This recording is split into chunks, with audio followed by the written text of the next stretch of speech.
They used to call Steel Harbor the last free city. I never much cared for the label. Freedom is a word people reach for when they've already lost most of what they're trying to describe, but I understood what they meant. The Directorate had taken the coasts first, then the interior, then the satellite uplinks, then the water treatment facilities in 14 cities simultaneously on a Tuesday morning in October, which was when most people stopped arguing about whether this was really happening. Steel Harbor sat in a geographic pocket that made it logistically inconvenient to occupy. That was the sum total of our freedom. We were inconvenient.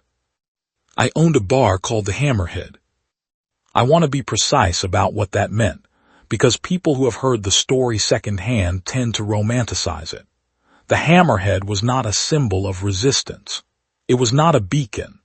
It was a building I had purchased with money I'd taken off a Directorate procurement officer who'd made the mistake of hearing me to find his missing shipment, and then making a second mistake of assuming I wouldn't notice what the shipment contained. The bar had a good sound system, adequate plumbing, and a bouncer named Curly who was missing 2 fingers on his left hand and was, pound for pound, the most quietly competent person I have ever known. We served drinks. We kept the music loud. We did not ask questions about what people did during the day. That was the policy. I was serious about it.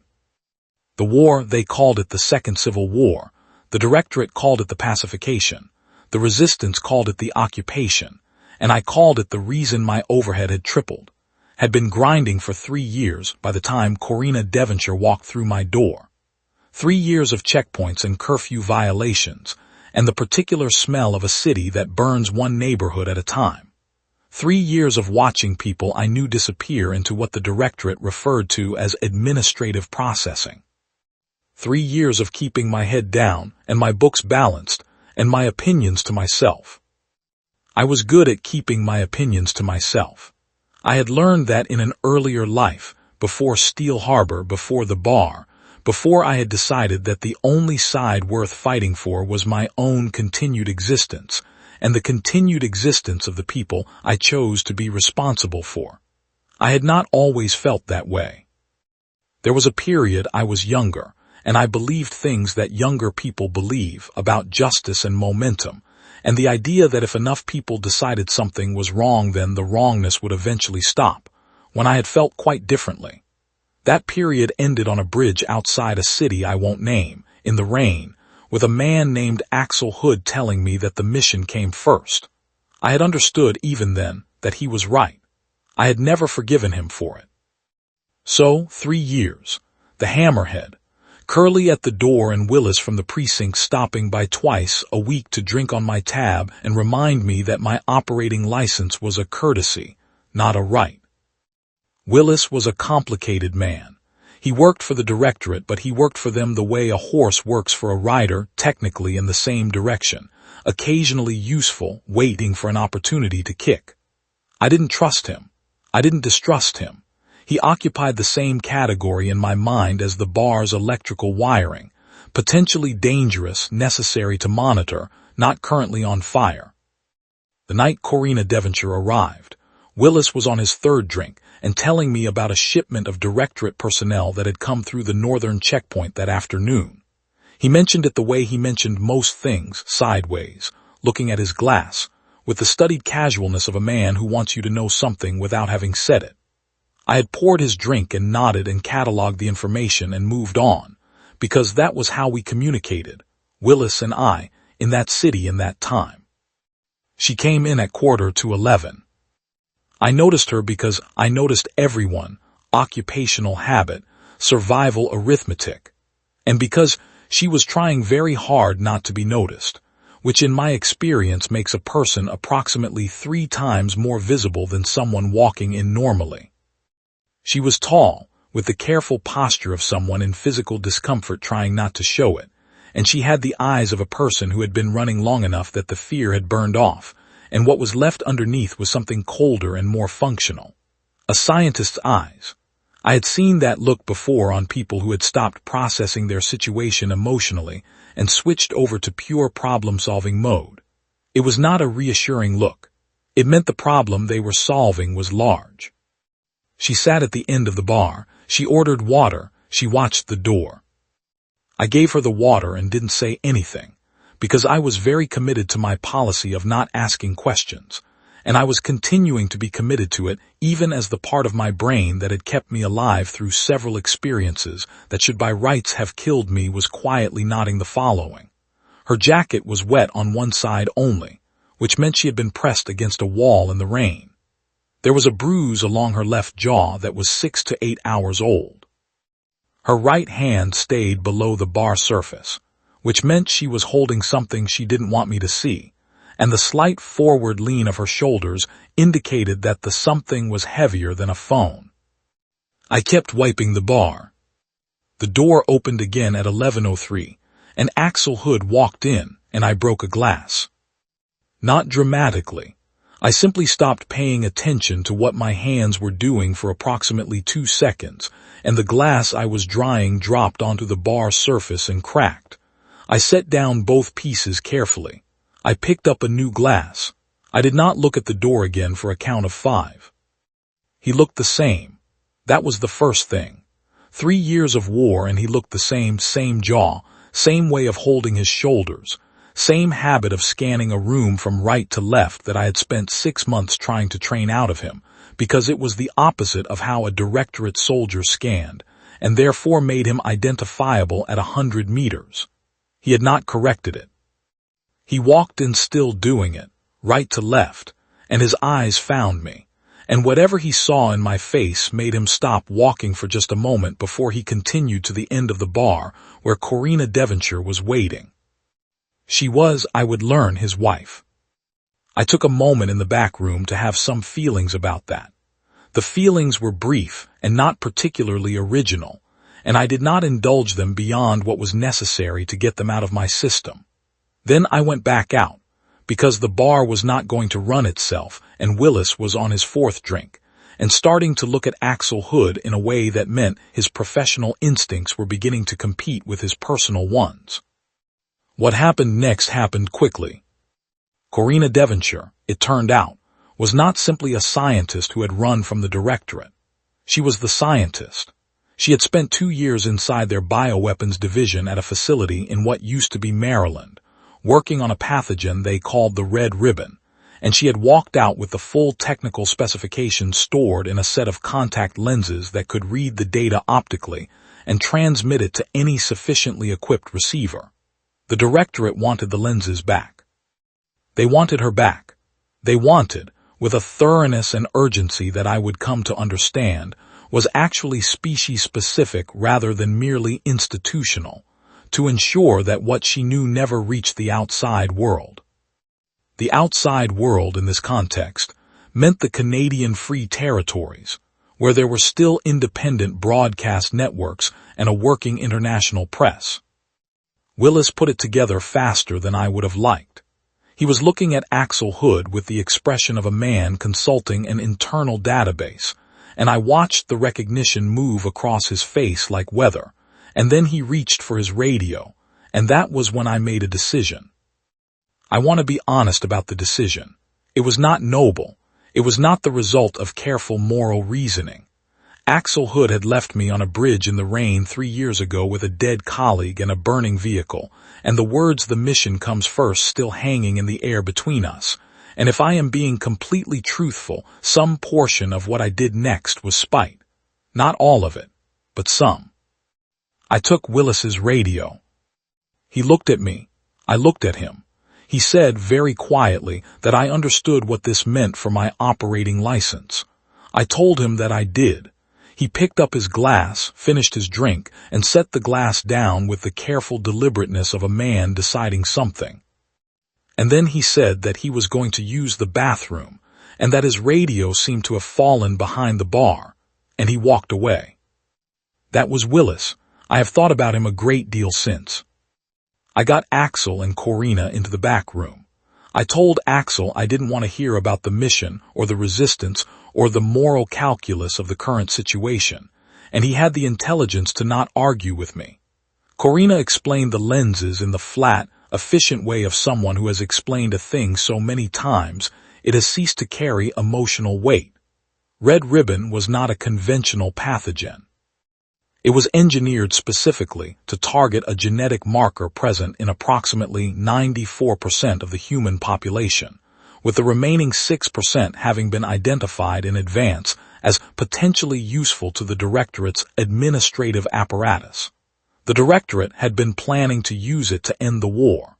They had been planning to use it the following Thursday.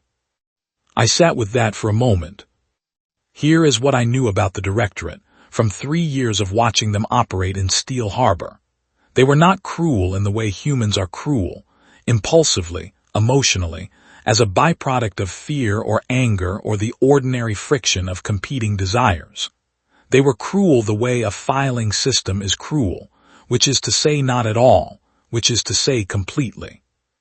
They had arrived with a political philosophy that they had worked out in advance to a degree of completeness that no human political philosophy has ever approached, because human political philosophy has always had to accommodate the fact that humans are going to do things they're not supposed to do, and the Directorate did not have that problem.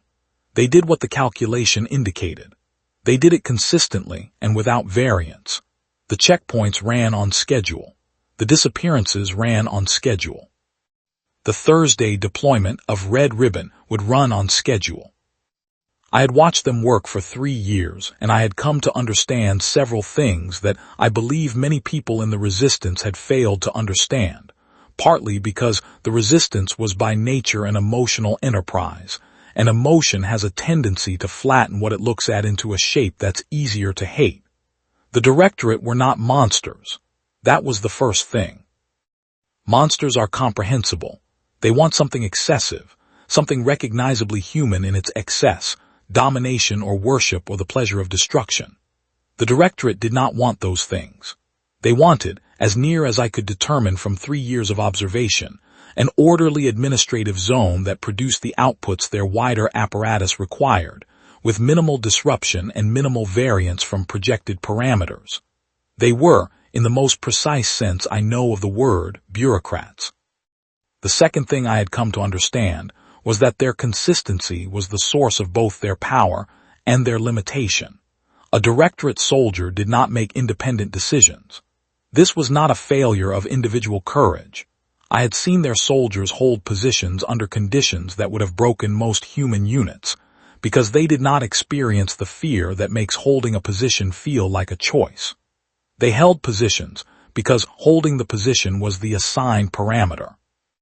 But this also meant that when the situation fell outside the assigned parameters, there was a processing delay. A human soldier who has been trained to improvise can react in a fraction of a second. A Directorate unit that has encountered an unmodeled situation has to wait, in effect, for the model to update. The delay was small fractions of a second, occasionally a full second or two, but in my experience, fractions of a second were frequently the difference between outcomes. The third thing I had come to understand, and this was the one that mattered most, was that they had never fought anyone who had no stake in the outcome beyond the outcome itself. The resistance wanted to win. It wanted to win for reasons, for freedom, for justice, for the people it had lost, for the world it remembered. All of those reasons were real and most of them were good, but they were also constraints. You do not blow up the water treatment facility if you intend to drink the water afterward. You do not destroy the airport if you intend to use it for resupply. The resistance was always fighting for something, which meant it was always also protecting something, which meant it was never entirely free. I was not fighting for anything. I mean that in the clean, technical sense.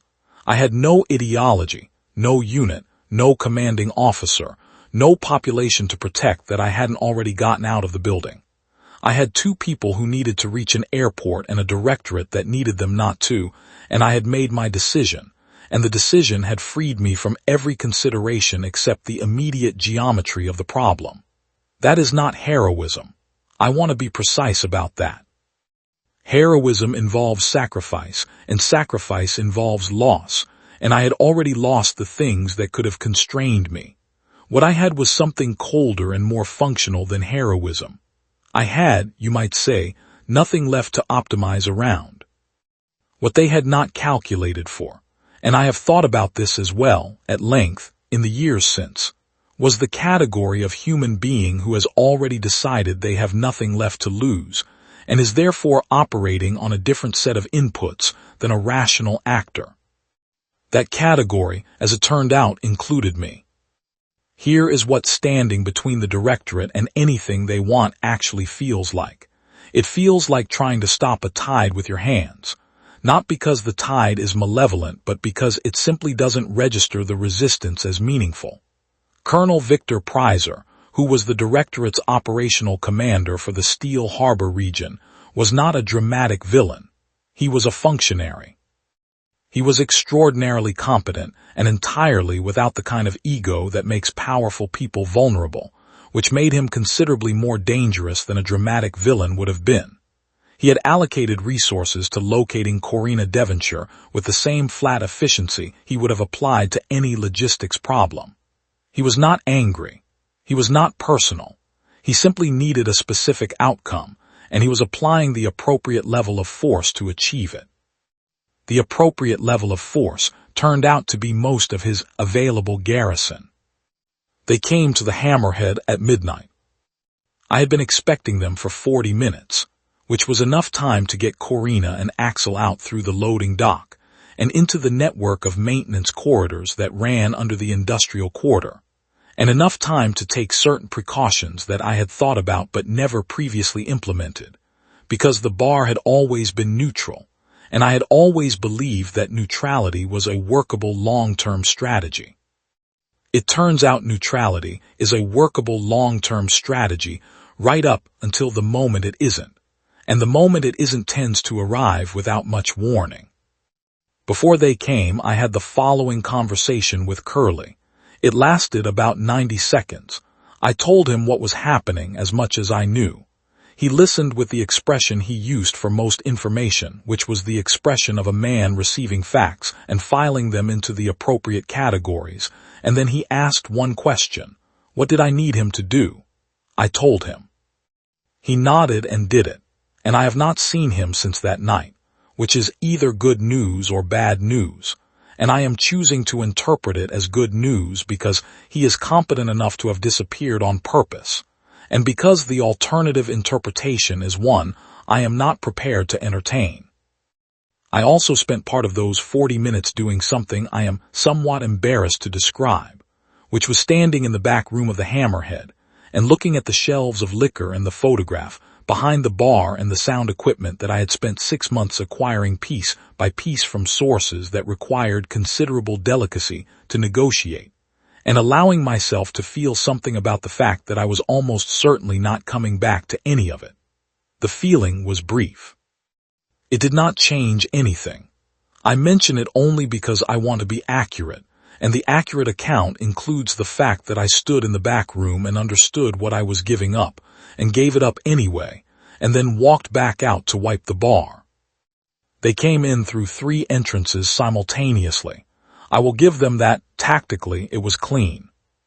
What they found was a bar, music playing, drinks on the tables, Curly at the door, who managed to look genuinely unsurprised in the way that only a man who has been in significantly worse situations can look unsurprised at a moderately bad one, and me behind the bar wiping a glass, which I was doing partly because it was a thing I actually did, and partly because it gave my hands something to occupy them while my mind worked.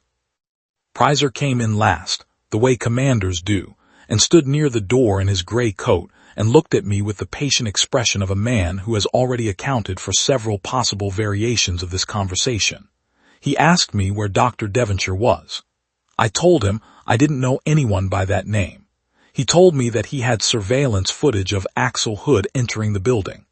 I told him that I ran a public establishment and couldn't be responsible for who walked in.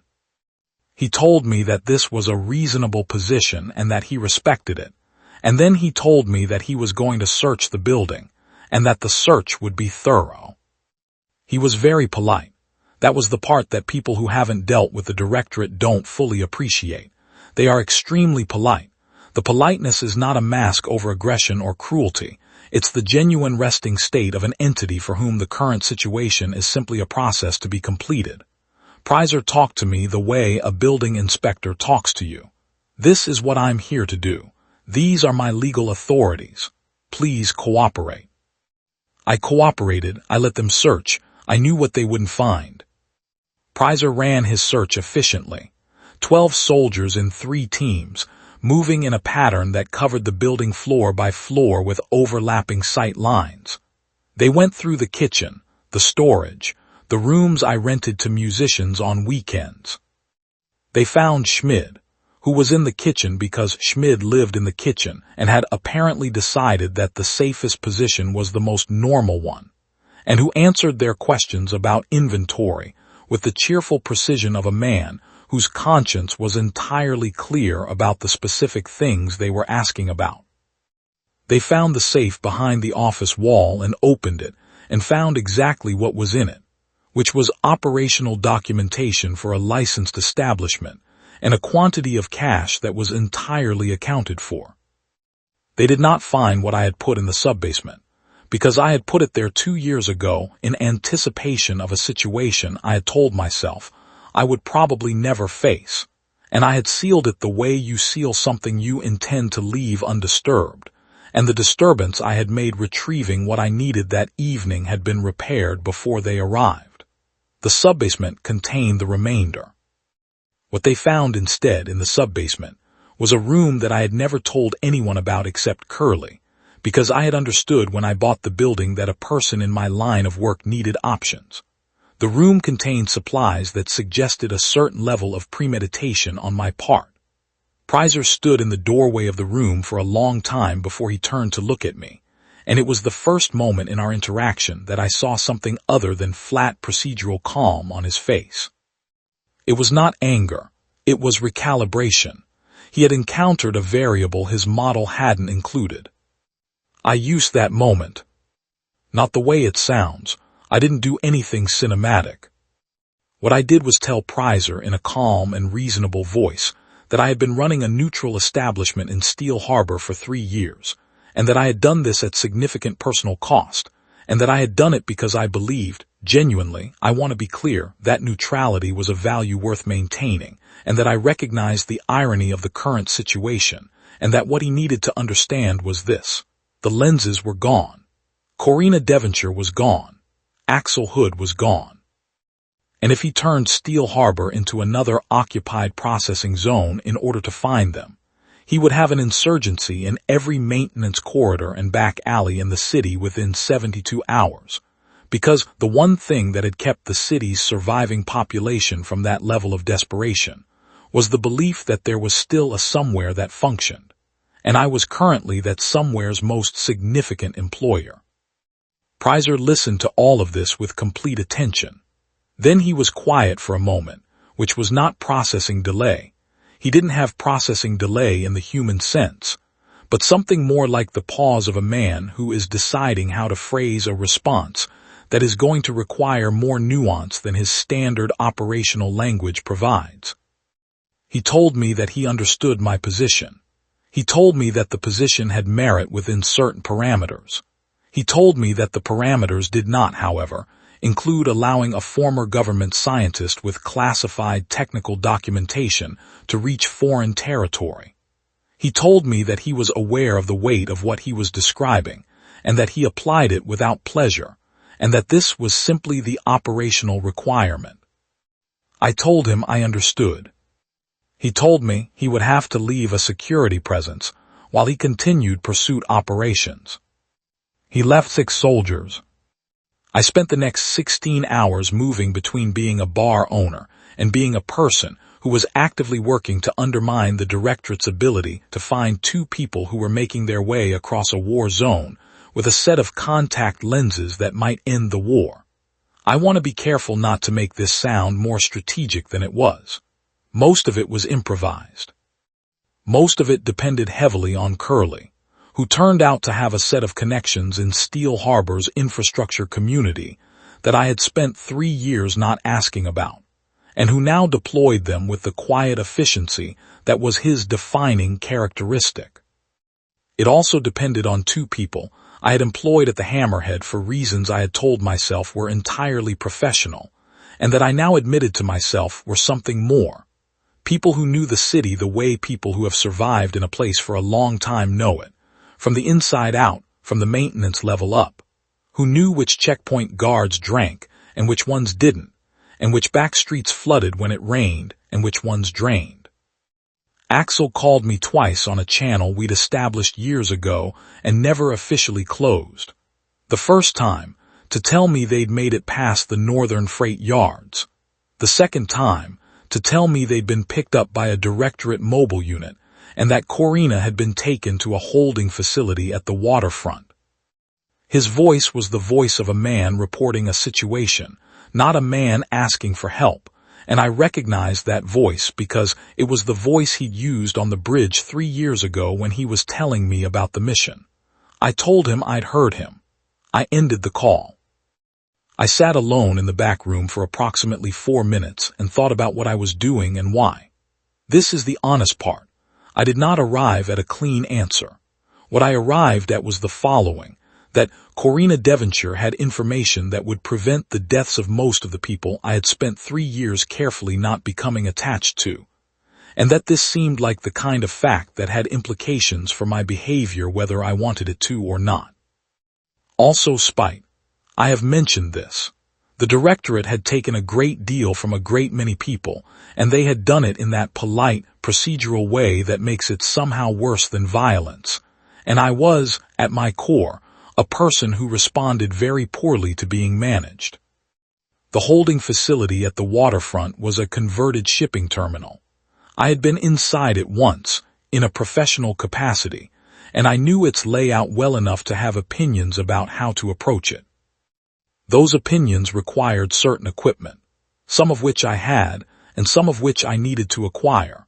And acquiring the second category involved a conversation with a man named Schmid who ran the Hammerhead's kitchen, and who had, before arriving in Steel Harbor, spent 8 years in a line of work that is technically illegal in most jurisdictions, and that I had chosen not to investigate. Schmid was a cheerful man who made excellent food and who, when I explained what I needed, thought for a moment and then said he knew where to find most of it, and that the rest he could improvise. I told him the rest was usually the part that got people killed. He told me he was aware of that, and that it was also the interesting part. I went in at 3 in the morning. The harbor smelled of diesel and the specific salt-and-rust combination that Steel Harbor had always had, even before the occupation. Some things the Directorate hadn't changed. The water still moved the way water moves. The warehouses along the frontage road were still dark because the Directorate's lighting grid ended at the commercial perimeter. And in the gap between the grid's edge and the facility fence, there was approximately 40 meters of shadow that I had walked through twice before in daylight, counting steps. I counted steps now. The facility had 4 external cameras and 2 roving patrols with a 7-minute cycle. I knew the cycle because I had spent 6 weeks, in the first year of the occupation, learning the rhythms of every Directorate facility within a kilometer of the Hammerhead. I had told myself at the time that this was prudent business practice, knowing your neighbors. I had believed that mostly. What I had not fully admitted to myself was that I had been doing what people do when they are trying not to want something. I had been preparing for it anyway, under a different name. The 7-minute cycle had a gap at the northeast corner that lasted 40 seconds, while both patrols were on the far sides of their respective routes. 40 seconds is a long time if you know what you're doing with it. I knew what I was doing with it. Inside was different. Inside, the Directorate's organizational principles meant that every corridor, every checkpoint, every door had a purpose and a person assigned to it, and those people were at their posts because being at your post was not a choice you made, it was the parameter you inhabited, which meant that the corridor approach I had used at the fence, shadow, timing, patience, was not going to be sufficient. Inside required something else. Here is what I will say about the next 90 minutes. The Directorate was very good. They had real resources, real training, and the particular tactical coherence of an organization where every unit knows exactly what every other unit is going to do at any given moment because there is no friction in their communication. No ego, no fear, no one trying to impress anyone else or cover their own mistakes. What they had was something very close to a perfect machine. The problem with a perfect machine is that it is optimized for expected inputs. A single person who has decided to stop calculating costs is not an expected input. The first level went quickly because I stayed in the maintenance access, which the facility maps would have categorized as non-operational space, and the Directorate's personnel were correctly deployed for operational spaces. The second level was harder.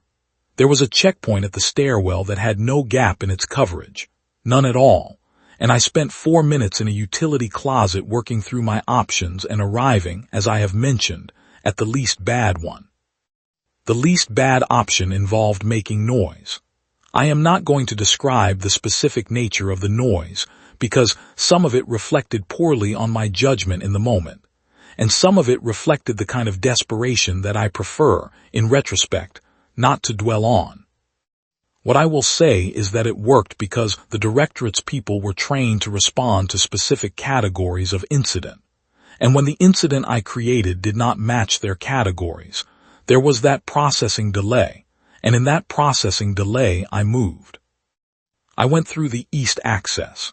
I want to say it was elegant and precise. It was not elegant. It was loud at 2 points and messy at 1. And there was a moment in a corridor on the second level where I was looking at a situation that offered no good option and simply chose the least bad one and ran at it, which is something I have found to be more effective than it has any right to be. The Directorate soldiers I encountered were competent and professional, and they came very close, more than once, to achieving the outcome they'd been assigned. The honest account is that I am still here and they are not. And I do not have a clean tactical explanation for that. I have a slightly dirty one, which is that I was willing to do several things they had not modeled as possible. I found Corina in a room on the ground floor.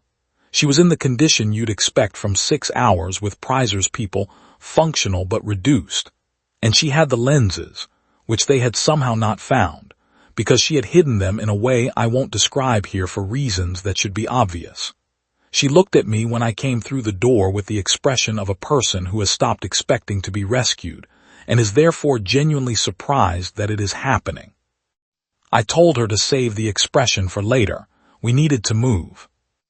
Axel was outside. He had apparently not been willing to wait at whatever safe point I'd intended him to reach, which was consistent with everything I remembered about him, and which I addressed with exactly the level of commentary it deserved in that moment, which was none. He looked at Corina with the expression of a man who has been holding himself together for several hours by the pure mechanical force of not thinking about whether she was alive. And I looked away, while he allowed himself 30 seconds of being a human being about it. Then I told him we had about 12 minutes before Prizer's people reconfigured their grid, and the exits stopped being exits. The airport was the only option. I had spent most of the night making sure it would remain an option, which had involved several phone calls, a significant amount of money I was not going to get back, and a favor I was calling in from a pilot named Charlie who owed me something I had not previously intended to collect. Charlie was waiting. The plane was waiting. The runway, as of 30 minutes ago, had been viable. We moved through Steel Harbor at 4 in the morning. I want to describe what the city looked like because it matters, because the city itself is part of what I am trying to explain when I try to explain why I did what I did. Steel Harbor in the years of occupation had developed a particular character that I do not think it had before, and that I hope it never has again. Every surface was either freshly clean or very old because everything in between had been destroyed and removed on a Directorate schedule. The lights were on everywhere because darkness was classified as an operational security risk. The streets were empty because the curfew was enforced without exceptions and without discussion. It was a city that had been made to function correctly, and the functioning correctness of it was indistinguishable from death. I had lived in it for 3 years and called myself neutral, and told myself that I was being pragmatic. We moved through the maintenance corridors for the first 6 blocks, then up through a service access near the rail yards that Curly had cleared and locked behind us, then across the freight apron to the perimeter fence. Axel moved the way people who have done a lot of moving in bad circumstances move, efficiently, without unnecessary sound, conserving. Corina was slower, but she was deliberate about it, which was better than fast and careless. I had the route memorized and I walked it. That was the whole strategy. Know where you're going, go there. The airport occupied the western edge of the city. Before the occupation, it had been a commercial facility with 6 active gates and the particular mid-size airport energy of a place that was always somewhat behind where it wanted to be. Under the Directorate, it had become a restricted logistics hub, which meant it had more security than it used to and less traffic, and the perimeter had been extended and fenced in a configuration that I had spent some time mapping over the last year out of the same professional habit that had made me learn the waterfront facility layout. Charlie was waiting at the General Aviation Annex on the south side, which predated the Directorate and was therefore not fully integrated into their access control system, an oversight I had always found surprising and had never raised with anyone in a position to correct it. The plane was a converted cargo runner with 2 engines and a range that would get to the Canadian border with fuel to spare. Charlie had owned it for 11 years. He had told me once, in the context of a conversation about something else entirely, that he could land it on a dirt road in the dark, and I had filed that information where I filed most information, without knowing exactly when I would need it. And I was glad, standing at the annex gate with Corina and Axel and 15 minutes of viable runway, that I had filed it at all. We made it to the airport. Prizer was there. Of course he was there. He was, as I have said, extraordinarily competent. He had worked out the geometry of the situation while I was working out the ground-level tactics of it, and he had arrived at the correct answer before I had, which was that the airport was the only exit point, and that whoever controlled the airport controlled the outcome. He was on the tarmac with 8 soldiers and the patient expression of a man for whom the situation had resolved into an expected configuration. 8 soldiers. I counted them the way I counted everything, automatically, and noted their positions and the geometry of their deployment and the 2 that were behind us and the angle of the lighting and the distance to the plane, which was 60 meters, maybe 65, with Prizer's line directly across the most efficient path. He had placed them well. There was no clean route to the stairs. He looked at me and I looked at him, and he said, in that polite voice, that he appreciated what I had done, meaning it genuinely, in the way that a chess player appreciates a good sequence even when it doesn't change the result. He said that Dr. Devonshire needed to come with him. He said that I would be permitted to return to the Hammerhead, and that my operating license would be, given the circumstances, reconsidered rather than immediately revoked. He said all of this in a tone that communicated clearly that the sequence of events from this point was already determined, and that resistance was not a reasonable category of response. I still had the lenses. This is the part I haven't mentioned. Corina had given them to me in the holding facility, while Axel was giving us those 30 seconds outside. She pressed them into my hand without explanation, and I had taken them without asking, because there wasn't time, and then I had been in motion for 4 hours and hadn't thought about them. And I thought about them now, standing on the tarmac in the pre-dawn cold with Prizer and his 8 soldiers, and I understood something that I should have understood earlier. The lenses were the mission, not the woman, not the man who loved her, the data, the technical specifications, the proof of what the Directorate was building in a facility in Maryland, the thing that would make it impossible for the remaining free governments to look away. Corina had known that. She'd known it from the moment she walked out of that facility. She'd been carrying it for weeks, running with it, protecting it, and when she'd handed it to me in that room, she had been making the same calculation I was making now, that the lenses needed to get on that plane, and that she was the obvious target, and that therefore she should not be the one holding them. I looked at Prizer. I looked at the plane. I looked at Axel, who was looking at me with the expression of someone who has just worked out the same equation I worked out and doesn't like the answer. Then I looked at Corina, and I gave her the lenses back, and I told her to get on the plane. She started to say something. I told her there wasn't time for whatever it was. I told her to get on the plane, and that once she was in the air I would manage the situation on the ground, and that she should not worry about the situation on the ground because it was not her responsibility. She looked at me for a moment with those scientists' eyes, the ones that had stopped processing emotionally and were running on pure function, and I saw something move through them that was not functional at all, and then she turned and walked toward the plane. Axel did not move. I told him to go with his wife. He said her name, which was not her name, it was my name, which is a thing people do when they are trying to make you feel the weight of a decision, and I told him that I had heard him, and that the weight was not going to change the outcome, and that the plane was waiting. He said the mission comes first. I looked at him. Something that I had been carrying for 3 years, something that was apparently still quite heavy, shifted in my chest and settled into a different arrangement, not gone but different. I told him yes. The mission comes first, and the mission was getting his wife and those lenses onto that plane, and there were 8 soldiers and a Directorate colonel between the plane and him, and I had a better chance of managing that gap than he did, and he knew it. He knew it. That was the thing he couldn't argue with.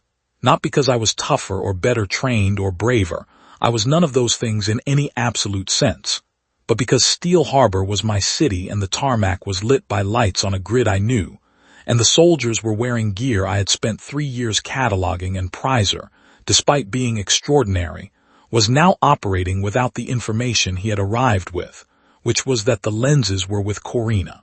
He thought they were with Corina. Corina was walking toward the plane, and the soldiers were going to move to stop her, and when they did, they were going to move in a specific direction and leave a specific gap. I told Axel to be ready, to move on the gap and not to stop moving. He looked at me for one more second, just one, and it was the kind of second that carries more than a second's worth of content, and then he nodded, and I turned toward Prizer. I want to describe what I said to Prizer in that moment. What I said was calculated and specific and targeted at the single point in his operational framework that I had identified, over 3 years of observation, as the nearest thing to a vulnerability in the Directorate's approach to Steel Harbor. I had thought about this conversation before without knowing I was preparing to have it, the way you think about things you tell yourself you'll never need. I told him that the lenses were no longer with Devonshire, that they had been transferred, that even if he took her now, the data was already moving toward the border through a channel he could not reach before dawn, that his operational window was closed, that what he could do, still, was make a decision that cost the Directorate less than the alternative, which was taking the night's events to a level of visible public violence that would create the exact insurgency scenario I had described in the bar. This was partly a bluff. The relevant part of it was true. Prizer looked at me while I said all of this and continued to look at me for the 2 seconds after I finished, and Corina reached the stairs, and the soldiers began to move. What happened in the next 4 minutes is something I can account for factually without being able to explain entirely, which I've made peace with. Prizer moved when Corina reached the stairs. The soldiers moved with him correctly, as a unit, with zero hesitation. They were very good. In 3 specific moments, they were also predictable, not because of any failure on their part, but because a unit that operates in perfect coordination has, by definition, committed every member to the same decision at the same moment. And the same decision at the same moment is a pattern, and a pattern has gaps. The gaps were small. I used all 3 of them. The 4th time, I didn't have a gap available, and I did something that worked anyway and that I have since declined to explain when asked because it falls into the category of things that are useful precisely because nobody expects them. Corina got on the plane. Axel got on the plane. The plane moved.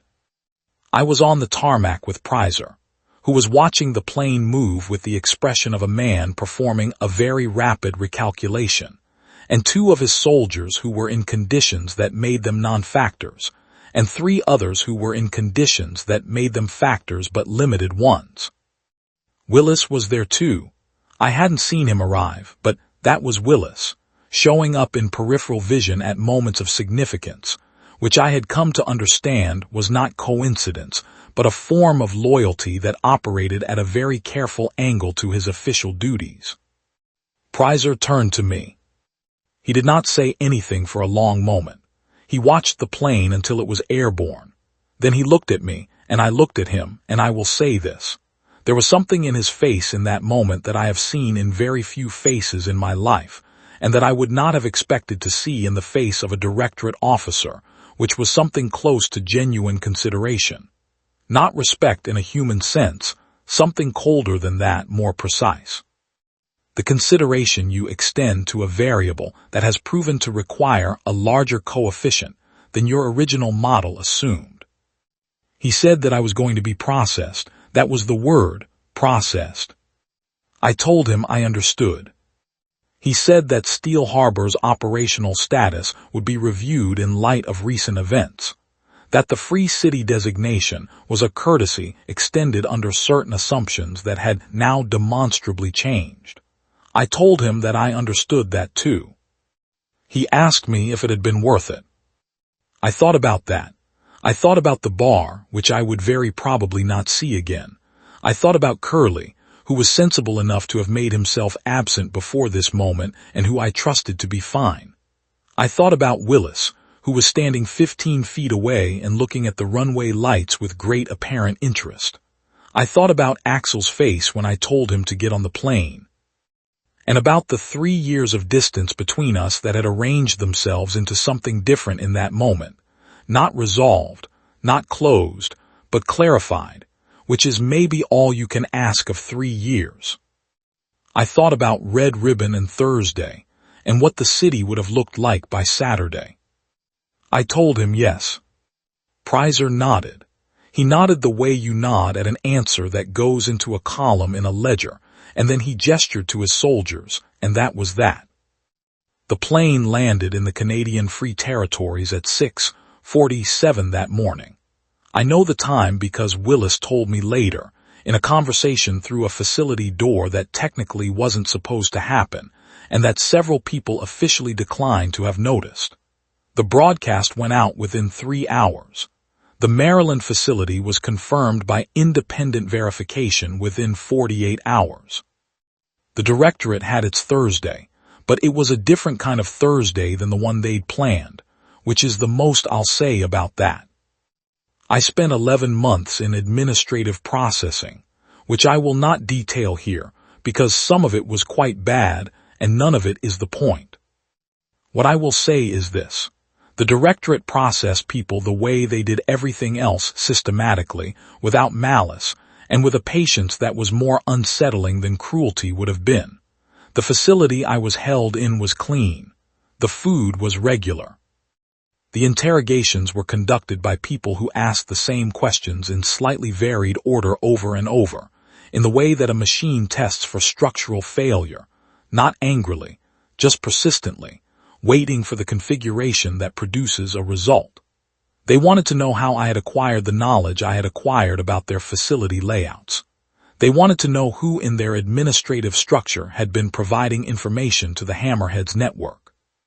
They wanted to know what I knew about the resistance infrastructure in Steel Harbor's maintenance corridors. I told them about my operating license. I told them about the bar's sound system. I told them, at considerable length, about the problems I'd been having with the plumbing on the second floor before my arrest. They were very patient. So was I. I have discovered over the years that I have a capacity for tedious endurance that surprises people who have assessed me primarily as an action-oriented individual. I can sit with discomfort for a long time without it reaching the parts of me that make decisions. It is not a virtue exactly. It is more like a structural feature, the way some materials don't conduct heat well.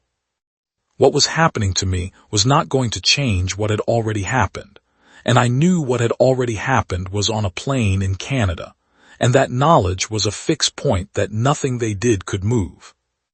Corina had a larger hand in getting me out than Willis did, though both were necessary.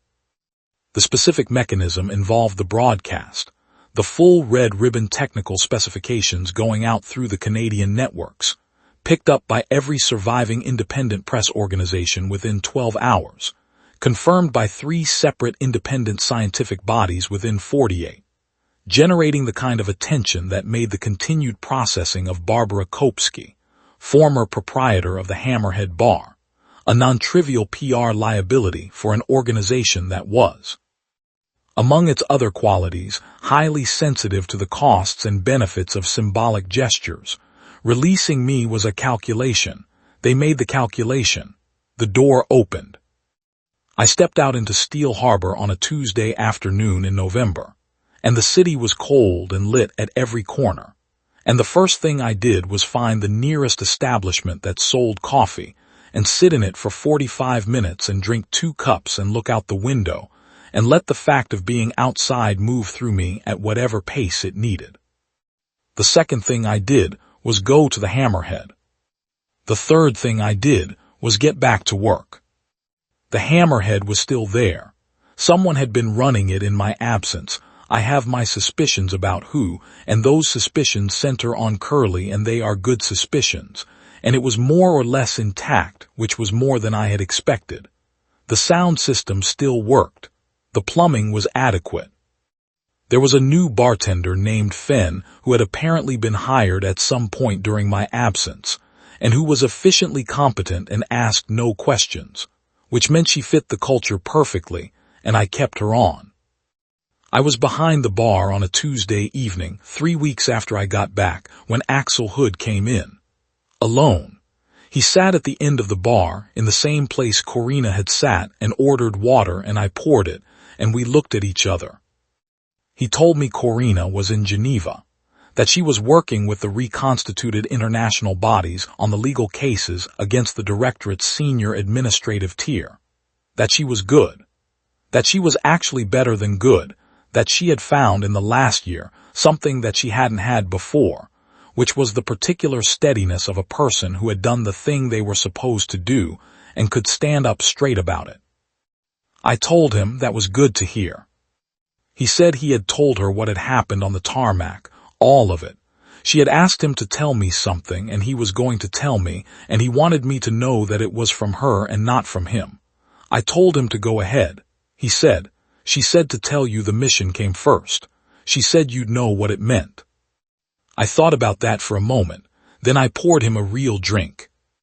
He asked me if I was going to go back to it, back to being neutral, running the bar, keeping my opinions to myself. I told him that I'd thought about it, and that I'd come to the conclusion that neutrality had been, in the end, a position I'd adopted because I was tired of losing, and that it had worked for 3 years and then stopped working, and that the moment it stopped working I had done the thing I'd been pretending not to want to do all along. So maybe the neutrality had been the strategy, and this had always been the position. He asked what this was. I told him to finish his drink. The city outside was still the city, still lit at every corner, still running on a schedule, still marked in a dozen ways by 3 years of efficient administration.